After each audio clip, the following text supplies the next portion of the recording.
Më trego me kërri, unë të tregoj se kush je. Ulumtimet shkencore në psikologji kanë vërtetuar që ju jeni mesatarja e 5 deri në 10 personave që rrini më së shumti, pa marrë parasysh a është shok, familjar apo koleg i punës. Jeta juaj influencohet masivisht nga njerëzit që ju rrethojnë, deshet apo s'deshet ju. Sistemi i neuronëve të trurit ton është përgjegjës që të kopjoj e të përshtatet me rrethin ton qysh nga fëmijëria. Kulturat, traditat, fetë, të menduarit e shprehit janë gjithmonë të influencuara e të kopjuara nga rrethi që jetojmë. Arsyeja pse bëhemi sikur ata me të cilët rrim është sepse truri jon sinkronizohet me të tjerët dhe gradualisht fillon të kopjojë ata në çdo formë. Ky fakt mund të jetë shumë shqetësues dhe dëshpërues për ju, sepse ju mund të jetoni me një rreth që nuk doni ta kopjoni fare. Ju mund të mendoni që jeni viktime e rrethit tuaj dhe që ky është fati juaj e që nuk mund ta ndryshoni. Mirpo, kam lajme të mira për ju. Ekziston një metodë ku ju mund të bëheni shok me njerëzit më të famshëm e më të suksesshëm të botës. Ju mund të bëheni shok me ekspert të fushave të ndryshme, biznesmen, milioner, psikolog, filozof apo edhe me njerëz nga historia.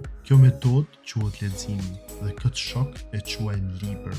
Librat përmbajnë fjalë, ide, mendime, këshilla dhe eksperienca të njerëzve e ekspertëve më të famshëm të botës. Dhe këtu është sekreti. Neuronet në trurin tonë nuk mund të dallojnë diferencën se a jemi me këtë person me të vërtetë duke folur apo vetëm po lexojmë nga libri.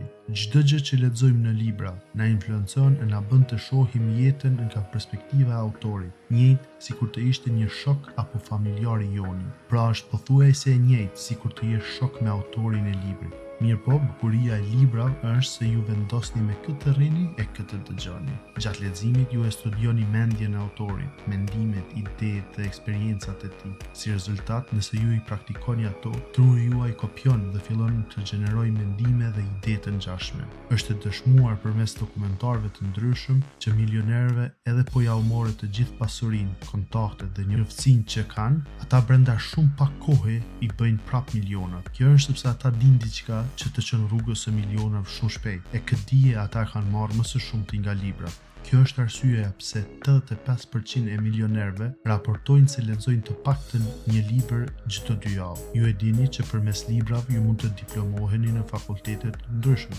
arkitekturë, mjekësi, elektro, shkenca kompjuterike e tjerë. Mirpo, thesari i vërtet gjendet nëse lexoni libra që nuk janë në fakultet, po gjenden në bibliotekë e rrugëve të shesheve. Mos harroni që po flas për libra të zhvillimit personal, biografi e libra që tregojnë histori. Bëjeni share këtë video me të dashurit tuaj dhe mos harro shtypni butonin follow që të dëgjohemi në video të radhës sepse unë thash